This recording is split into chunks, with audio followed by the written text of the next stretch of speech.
Halo semuanya, selamat berjumpa di channel Anastasia 1213. Selamat bertemu di kelas Bahasa Indonesia. Salam sehat, salam sejahtera untuk kita semua.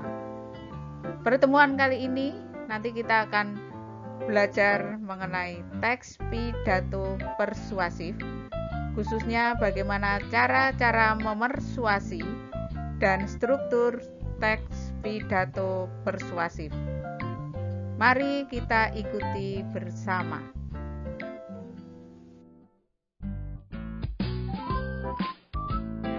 Apa itu pidato persuasif?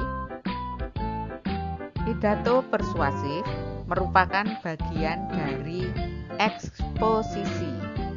Eksposisi itu menyampaikan pendapat mengenai suatu permasalahan dengan menyajikan argumen atau pendukung berupa bukti-bukti, contoh, dan alasan yang logis. Eksposisi digunakan untuk meyakinkan pembaca atau pendengar dengan menyajikan argumen dari satu sudut pandang. Pidato persuasif juga merupakan seni mengungkapkan pendapat secara jelas dan logis, serta bertujuan meyakinkan audiensi. Jadi intinya dalam teks pidato persuasif itu menyampaikan pendapat atau gagasan atau permasalahan sehingga audiens itu berbuat sesuai dengan apa yang diinginkan oleh yang berbicara.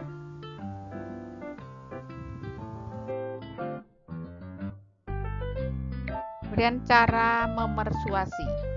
Ada 3 cara di dalam memersuasi, yaitu menggunakan cara atau pendekatan etika, bisa juga dengan emosi, juga dengan logika. Etika itu artinya akhlak atau moral ya, berhubungan dengan nilai baik buruk. Kemudian emosi itu perasaan, jadi untuk menggugah perasaan audiens. Pendekatan logika itu berhubungan dengan akal ya, jadi buat agar masuk akal sehingga audiens itu bisa menerima apa yang kita sampaikan.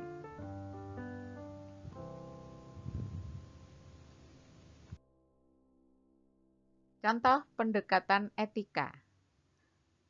Daur ulang adalah hal benar yang kita lakukan.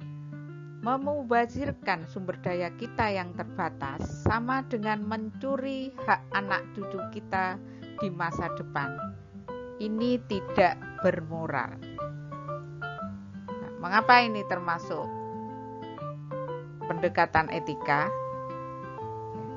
Karena di sini berhubungan dengan nilai baik buruk, ya. Berhubungan dengan akhlak, moral. Ya. Di sini ada kata-kata mencuri, ya. Memubazirkan sumber daya yang terbatas sama dengan mencuri hak anak cucu kita di masa depan. Berhubungan dengan moral. Ini tidak bermoral. Ini adalah contoh pendekatan etika.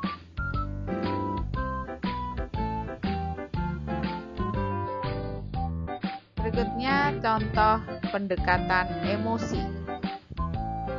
Coba pikirkan, jutaan hewan yang kehilangan rumahnya setiap hari akibat pohon yang ditebang. Jika daur ulang berkelanjutan, kita dapat menyelamatkan hutan yang indah. Coba pikirkan. Ini menggugah perasaan audiens ya, menggugah emosi pendengar. Contoh yang lain misalnya menggunakan coba bayangkan, ya, orang akan tergugah ya emosinya. Coba pikirkan jutaan hewan yang kehilangan rumahnya setiap hari akibat pohon yang ditebang. orang akan membayangkan, orang akan memikirkan seandainya pohon ditebang setiap harinya, bagaimana jutaan hewan yang kehilangan rumahnya setiap hari. Ini menggugah emosi audiens.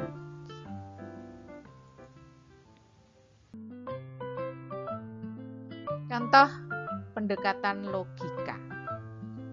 Kita paham bahwa cadangan sumber daya alami kita terbatas. Kita dapat memperpanjang cadangan kita dengan daur ulang.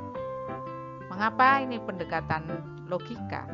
Di sini ada kata kita paham, berhubungan dengan pengetahuan, logika ya, sehingga masuk akal ya. Kita paham, kita tahu bahwa cadangan sumber daya alami kita terbatas. Kita dapat memperpanjang cadangan kita dengan daur ulang. Ini berhubungan dengan logika.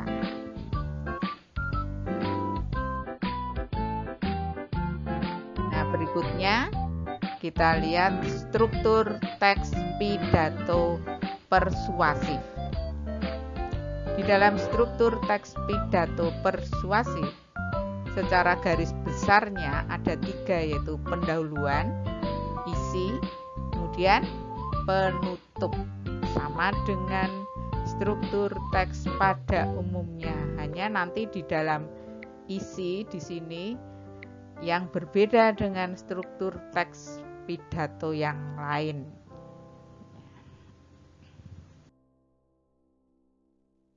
Yang pertama, pendahuluan.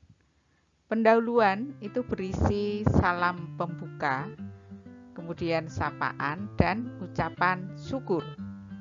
Salam pembuka contohnya selamat pagi, selamat siang, assalamualaikum warahmatullahi wabarakatuh.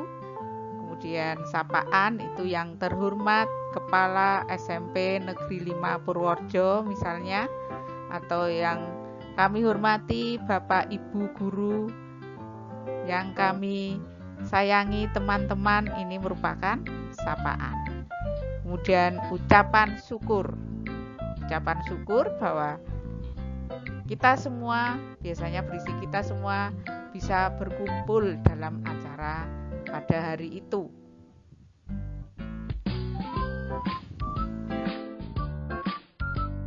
Pada bagian isi, nah ini yang membedakan dengan pidato pada umumnya.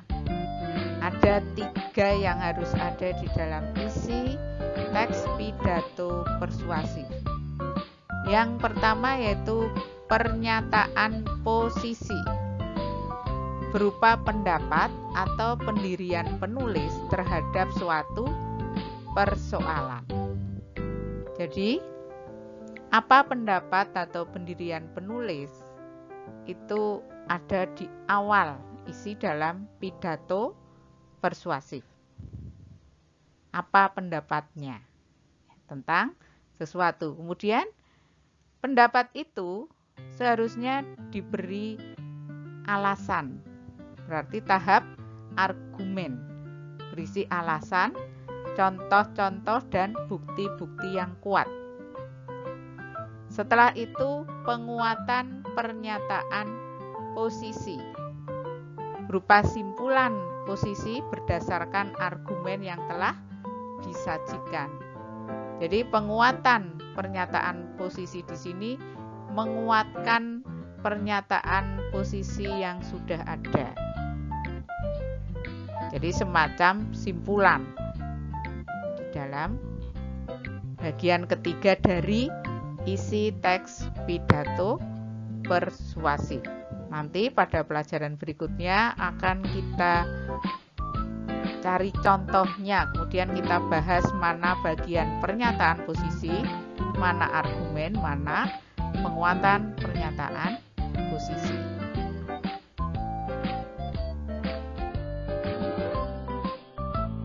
Pada bagian penutup, ini semuanya tahu, ini mudah biasanya dilakukan,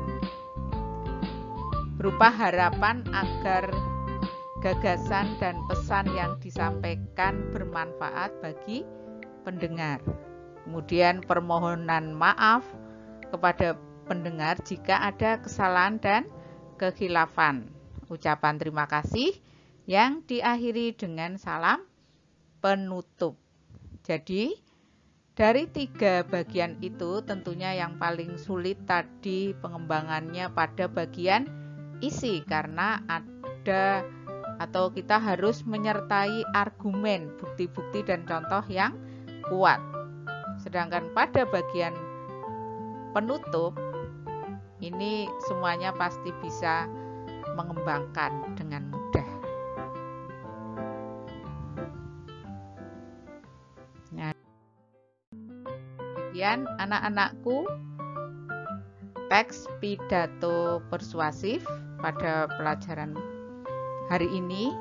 Pada pelajaran yang akan datang kita akan menganalisis bagian-bagian dari teks pidato persuasif.